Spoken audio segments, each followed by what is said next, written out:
Assalamualaikum warahmatullahi wabarakatuh.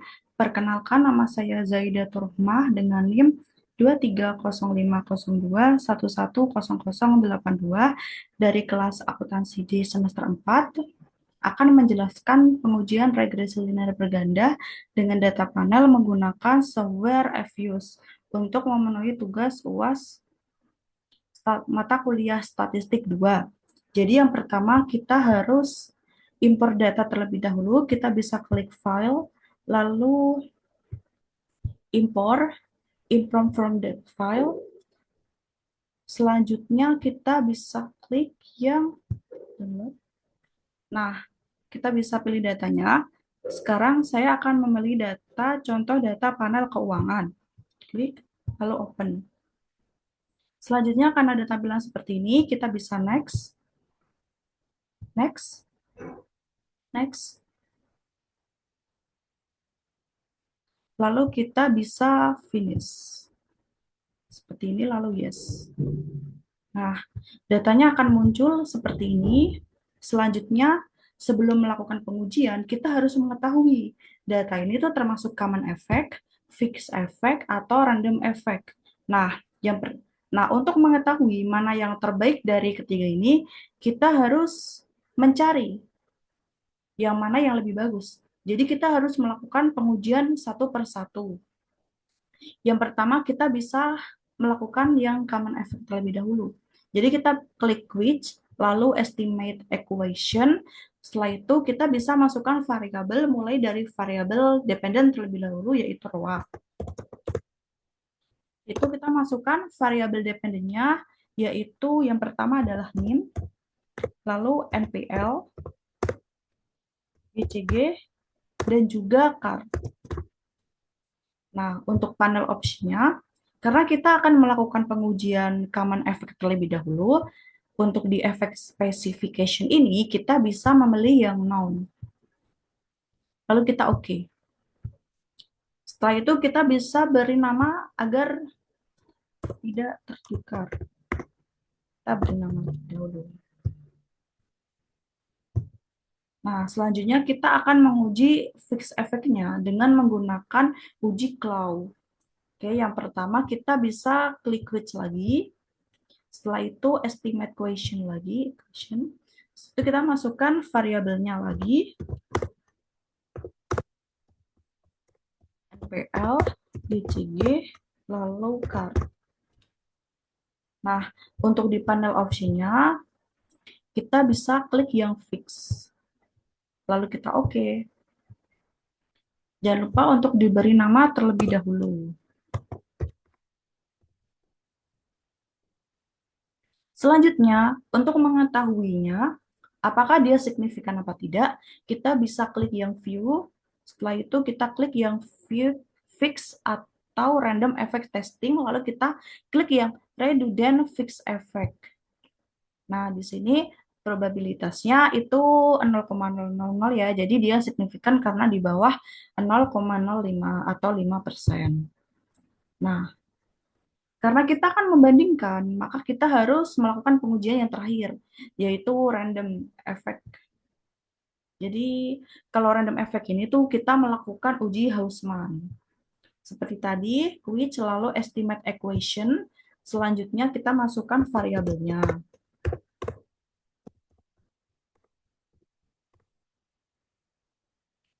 L, G, C, G, K.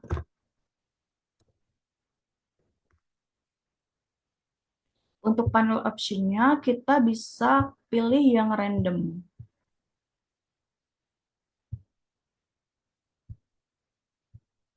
Lalu kita klik OK. Setelah itu kita bisa beri nama RAM. Nah, kita lihat di view, lalu di bagian fix random effect testing pada correlate random effects yang Hausman test. Nah, di sini dia tidak signifikan ya karena probabilitasnya menunjukkan angka 0,0651. Jadi kita akan memilih yang fix efeknya. Nah, karena kita sudah dapat nih Jadi kita akan memilih yang fixed effect, maka kita bisa hapus saja untuk random effect dan common effect.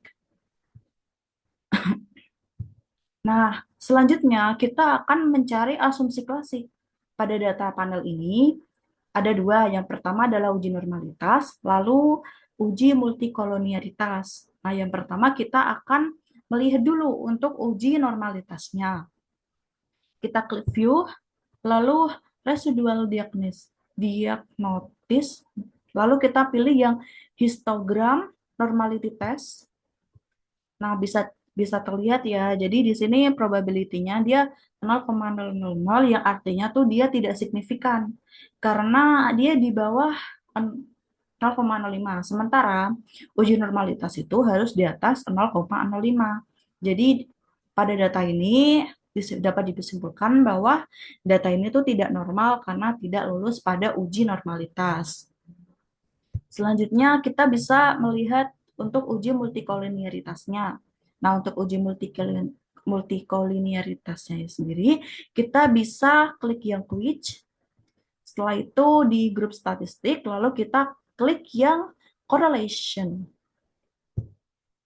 Kita masukkan variabel independennya saja, yaitu NIM, lalu NPL, GCG, dan juga yang terakhir K.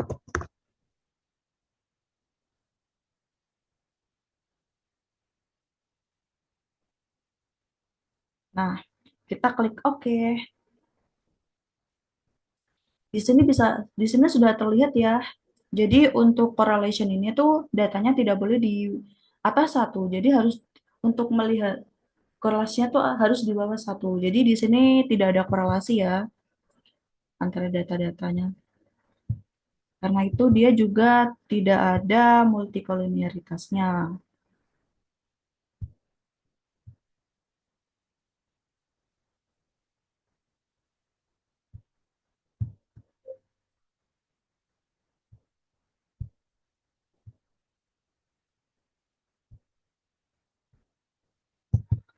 Nah, selanjutnya kita akan melihat goodness of fix-nya. Nah, untuk melihat goodness of fix-nya sendiri, yang pertama kita melihat dari model summary-nya. Nah, untuk model summary bisa dilihat pada view, setelah itu estimation output. Nah, karena datanya itu lebih dari satu ya, jadi kita pakainya itu yang adjusted R square. Jika datanya satu, maka bisa menggunakan S square karena kita lebih dari satu. Jadi kita menggunakan adjusted S square. Nah, di sini jumlah dari adjusted S square-nya sendiri tuh dia 0,553356. Nah, jadi bisa disimpulkan bahwa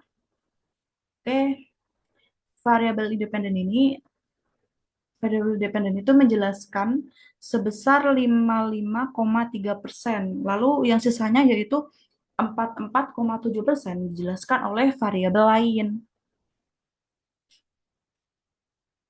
Untuk angkanya tidak terlalu besar ya, tapi masih mending karena lebih dari 50%. Nah, selanjutnya kita melihat uji F-nya ya.